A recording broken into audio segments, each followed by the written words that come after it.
नमस्ते दोस्तों, मेरे चैनल में आपका स्वागत है। Medicine master pharmacy. दोस्तों, आज जो हमारे पास एक कैप्सूल है, आज हम इस कैप्सूल के मेन यूज़, इसके साइड इफ़ेक्ट, इसकी डोज और इसके कॉन्ट्राइंडिकेटेड के बारे में बात करेंगे। तो दोस्तों, इसी तरीके की दवाई की मेन जानकारी हिंदी में पाने के लिए हमारे चैनल को लाइक और सब्सक्राइब दोस्तों ज़रूर कीजिए। चलिए दोस्तों, वीडियो शुरू कर लेते हैं। अब दोस्तों, ये जो हमारे पास कैप्सूल है, इसका जो ब्रांड नेम है, बहुत फेमस कैप्सूल है। इसका ब्रांड नेम जो कंपनी ने रखा है वो फैक्सिन इस कैप्सूल का नाम रखा है। ये अपने अलग अलग ब्रांड नेम से मार्केट में मिल जाता है, जिसका आप नीचे फोटो में देख रहे हैं।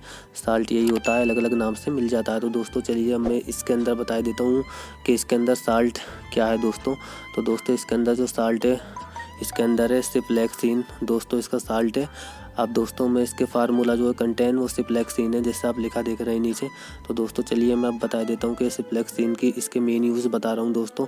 तो दोस्तों, इसे जो यूज़ लिया जाता है, मेन यूज़ बैक्टीरिया संक्रमण जैसे होता है, कहीं चोट लग जाती है वैसा, या चोट हो जाती है, घाव हो जाती है, फुंसी ज़ख़म हो जाता है, तो दोस्तों इसे सुखाने के लिए इसका मेन यूज़ लिया जाता है। जैसे स्किन में इन्फेक्शन हो गया हो, या दोस्तों कान में इन्फेक्शन हो गया हो, कान बह रहा हो, पानी सा पसता आ रहा हो, उसमें यूरिन यूटीआई इन्फेक्शन हो गया हो जैसे दोस्तों, उसमें भी इसका यूज़ लिया जाता है। और दोस्तों, जैसे कि मान लीजिए हड्डी में संक्रमण हो गया हो, या दोस्तों टॉन्सिल हो गए हो, आपके गले में टॉन्सिल हो जाते हैं दोस्तों, या गले में दर्द होता हो दोस्तों, या नमूनिया हो जाता है, नमूनिया जिसमें पसली चलने लगती है बच्चे की, तो ये फेफड़े जो होते हैं, तो नमूनिया में भी मेन इसका यूज़ लिया जाता है और ब्रोंकाइटिस बीमारी है, उसमें भी इसका यूज़ लिया जाता है दोस्तों। तो इसका जो मेन यूज़ लिया जाता है, मैं जैसे कोई सर्जरी होती है, ऑपरेशन होता है कहीं चोट, तो उसमें भी इसका यूज़ लिया जाता है। या जैसे मेन यूज़, जैसे दोस्तों कोई बैक्टीरिया संक्रमण इन्फेक्शन में इसका यूज़ लिया जाता है, ज़ख़म में, पुंजनी में, फोड़े में, घाव में इसका यूज़ लिया जाता है, जैसे कि आप नीचे फोटो में देख रहे हैं दोस्तों। तो चलिए दोस्तों, एक एंटीबायोटिक मेडिसिन है, जैसे मैंने आपको बताया। तो दोस्तों, सर्जरी के बाद में भी इसका यूज़ लिया जाता है, ऑपरेशन के बाद में, और ज़ख़म घाव को ये बहुत जल्दी सुखाता है दोस्तों, क्योंकि एक बहुत अच्छी एंटीबायोटिक है।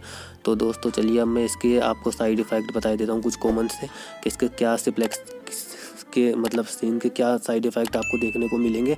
तो दोस्तों, इसके कुछ कॉमन से साइड इफ़ेक्ट हैं, जैसे कि आपको दस्त लग सकते हैं, या लीवर एंजाइम में वृद्धि हो सकती है लीवर में आपके, और दोस्तों ये चक्कर आ सकता है आपको, थकान सी हो सकती है, या सिर दर्द हो सकता है, या मतली यानी उल्टी हो सकती है, आपको एलर्जी हो सकती है, या इससे लाल चकदे आपके शरीर पे फट सकते हैं, या पेट में दर्द इससे हो सकता है। तो दोस्तों, अगर कुछ आपको ऐसे कॉमन से इसके साइड इफ़ेक्ट दिखे तो अपने डॉक्टर से तुरंत कंसल्ट करें, ताकि इससे कोई अच्छी बेस्ट आपको कैप्सूल एंटीबायोटिक मेडिसिन लिख सके। तो दोस्तों चलिए, अब मैं इसके बारे में बता देता हूँ कि इसकी कॉन्ट्राइंडिकेटेड किसको देना है, किसको नहीं देना, किस पेशेंट को देना, किसको नहीं। तो दोस्तों, जैसे गर्भवती महिला होती है मतलब, तो उसके लिए सुरक्षित होता है दोस्तों। स्तनपान करने वाली जो महिला होती है उसके लिए भी ये बिल्कुल सेफ़ होता है दोस्तों, वो भी ले सकती है अपने बिना डॉक्टर से पूछे। या दोस्तों, जैसे सिप्लेक्सिन जो दोस्तों, ये जो किडनी वाले पेशेंट होते हैं, मतलब गुर्दे वाले, किडनी वाले, उनके लिए भी इसका कुछ ज़्यादातर नुकसान नहीं है दोस्तों, उनके लिए भी सेफ़ है ये, तो वो भी बिना डॉक्टर की सलाह से ले सकते हैं दोस्तों। जिगर वाले जो हैं वो भी बिना डॉक्टर की सलाह से इसका जिगर लीवर यानी वो भी अपने डॉक्टर की बिना सलाह से ले सकते हैं दोस्तों। और जैसे दोस्तों, ये हार्ट वाले होते हैं तो उन पे भी कोई इसका प्रभाव नहीं पड़ता, उनके लिए भी नुकसान नहीं देता, क्योंकि दोस्तों ये बहुत अच्छी एंटीबायोटिक है, तो किसी भी चीज़ में ज़्यादातर नुकसान नहीं देती, यूज़ कर सकते हैं। तो दोस्तों, अब मैं कुछ इनमें से आपको बता रहा हूँ बीमारियाँ। अगर इनमें से कोई बीमारी किसी पेशेंट को, तो बिना अपने डॉक्टर की प्रिस्क्रिप्शन मतलब बिना पूछे नहीं ले टेबलेट का। जैसे दोस्तों, गुर्दे की बीमारी हो, या आंतों में सूजन हो, या पेट में सूजन हो, या शुगर हो दोस्तों, तो ये अगर ये 4 बीमारी में से इनमें से कोई सी बीमारी हो, तो अपने डॉक्टर की बिना सलाह से इसका सेवन नहीं करें दोस्तों। तो दोस्तों, अब मैं बता देता हूँ आपको कि ये जो होता है सिप्लेक्सिन की, इसकी कुछ सावधानियाँ बता देता हूँ। तो दोस्तों, इस सिप्लेक्सिन की इसकी आदत नहीं पड़ती दोस्तों, सबसे अच्छी बात तो ये है। और दोस्तों, इसे सिप्लेक्सिन को लेने के बाद में दोस्तों, इस कैप्सूल को लेने के बाद में आप अपनी गाड़ी भी चला सकते हैं, ड्राइव भी कर सकते हैं, और कोई काम जैसे करते हैं मशीन पर वो भी कर सकते हैं दोस्तों।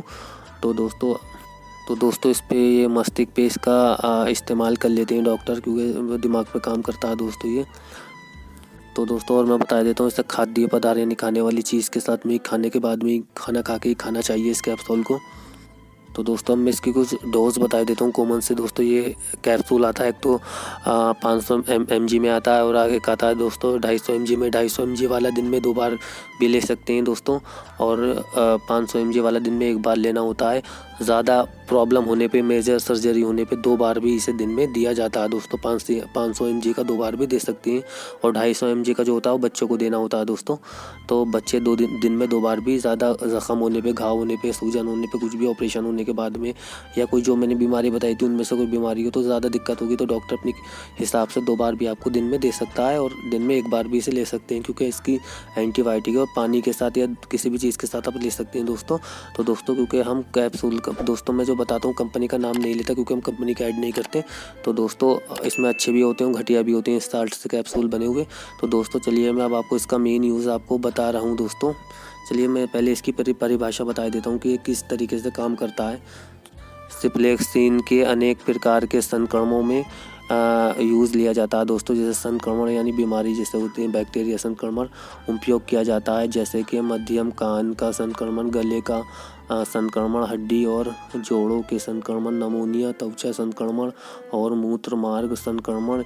ये बैक्टीरिया जनित अंतर्दर्शों की रोकथाम में उपयोग किया जाता है। तो दोस्तों ये इसकी परिभाषा जैसे कि आप नीचे लिखा हुआ देख रहे हैं। तो चलिए दोस्तों अब मैं इसके आपको मेन यूज़ बता रहा हूँ कि इसके मेन उपयोग सिप्लेक्सिन के।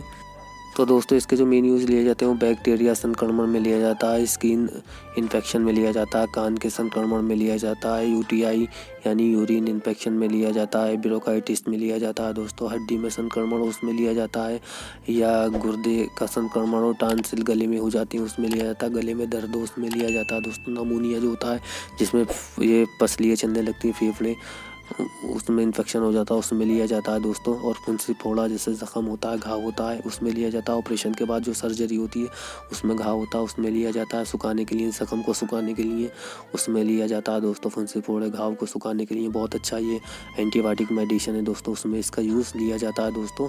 तो दोस्तों इसी तरीके की दवाई की मेन जानकारी हिंदी में पाने के लिए हमारे चैनल को लाइक और सब्सक्राइब दोस्तों ज़रूर कीजिए। धन्यवाद दोस्तों।